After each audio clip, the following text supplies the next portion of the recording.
Bonjour et bienvenue dans ma chaîne. Je vous présente aujourd'hui un cours de vocabulaire qui sera consacré pour la famille. Et ceci sur ma chaîne Français avec Aya. On va découvrir dans un premier temps ce que c'est qu'une famille. La famille est un ensemble d'au moins 2 personnes avec ou sans enfants. La famille constitue le premier et le plus important milieu social. Pour mieux comprendre ce que c'est qu'une famille, voici un schéma récapitulatif qui représente les différents membres d'une famille. Donc on va commencer la lecture de ce schéma de haut vers le bas. Vous avez dans un premier temps ce qu'on appelle les grands-parents. Les grands-parents. Un grand-père et une grand-mère. Par la suite, vous trouverez au milieu le père et la mère. Et puis vous avez l'oncle à gauche.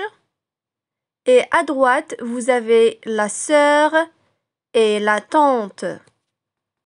En troisième ligne, vous trouverez la sœur, le frère, le bébé et la cousine qui est la fille de la tante.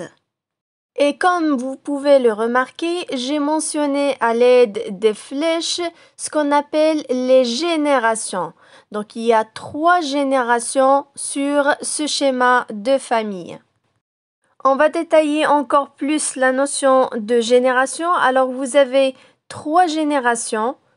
La génération des grands-parents, la génération des parents et la génération des enfants. Qu'est-ce que la génération des grands-parents? La génération des grands-parents renferme les grands-parents paternels, c'est-à-dire de la part du papa, et les grands-parents maternels, c'est-à-dire de la part de la maman. On va découvrir maintenant ce que c'est que la génération des parents. Alors, la génération des parents renferme le père ou bien le papa, la mère ou bien la maman, la tante et l'oncle. En ce qui concerne la génération des enfants, elle renferme les membres suivants. Vous avez le frère, la sœur, le cousin et la cousine. Maintenant, on va détailler encore plus la notion des membres de la famille. Alors, la famille se compose de plusieurs membres en distingue. Vous avez ici 3 colonnes, une colonne consacrée au genre masculin, une colonne consacrée au genre féminin et une colonne consacrée au pluriel. On va voir maintenant les membres en masculin.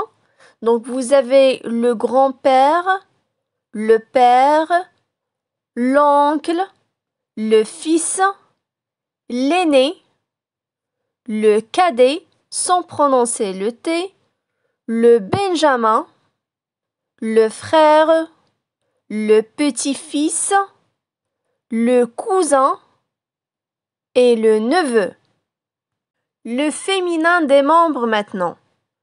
Vous avez la grand-mère, la mère, la tante, la fille, l'aîné avec accent E, la cadette, la benjamine, la sœur, la petite fille, la cousine et la nièce.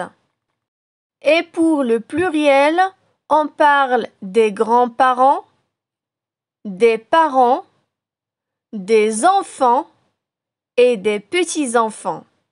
Et vous pouvez ainsi présenter votre famille en partant de l'exemple suivant.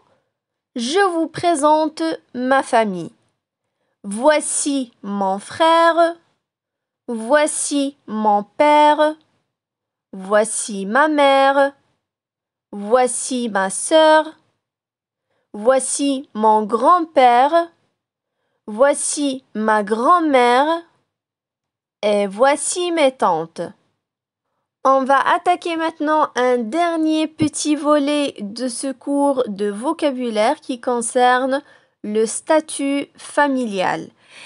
Lorsqu'on parle d'un statut familial, on parle aussi du genre masculin et du genre féminin. Alors pour le masculin, on dit célibataire, se dit d'une personne non mariée.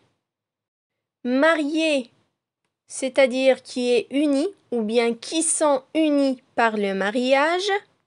Divorcé ou séparé, et c'est bien le contraire de marié. Veuf, dont le conjoint est mort. Adopté, c'est-à-dire une personne qui a fait l'objet d'une adoption. Pour le féminin, on décrit le statut familial comme suit: célibataire, marié avec E accent E, divorcé avec E accent E, veuve, adopté avec E accent E. Voilà, avant de terminer ce cours, je vous invite à vous abonner à ma chaîne, à me laisser des commentaires, à me faire des j'aime. Et voilà, merci pour votre attention et à la prochaine.